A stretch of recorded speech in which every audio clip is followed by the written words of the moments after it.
કે તમે આવા પ્રયત્નો પહેલા પણ કર્યા હતા અને ઘણા ખૂબ સારા કાર્યો કરે છે રમેશભાઈ. તો પાટીદાર સમાજના માતાઓ બહેનો વડીલોની તમામની એવી લાગણી અને માંગણી છે કે તમે હવે સંગઠનની અંદર જે ઓલા પુસ્તકોને માફિયાઓ ચાલે છે ને એને વીણી વીણી બહાર કાઢજો અને એના માટે ટિકિટો ન લઈ આવતા.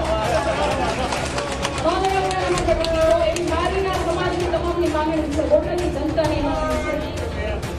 બીજું મારે તમને એ કહેવું છે રમેશભાઈ કે તમે આવા પ્રયત્નો પહેલા પણ કર્યા હતા અને ઘણા ખૂબ સારા કાર્યો કરે છે રમેશભાઈ.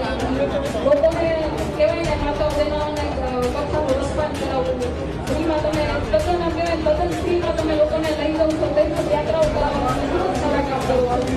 અને આની પહેલા તમે એક વખત પ્રયત્ન કર્યો તો આવા ગુંડાઓને ભગાવવાનો, પણ મને જ્યાં સુધી આ લોકોએ કીધું છે ત્યાં સુધી તમારા દીકરા ઉપર છરીનો હુમલો થયો હતો.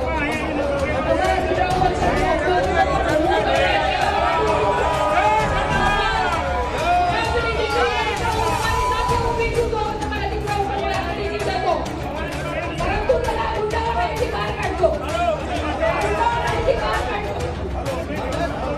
અમારી તમામ માહિતીથી અપડેટ રહેવા માટે જોડાયેલા રહો S9 ન્યૂઝ સાથે.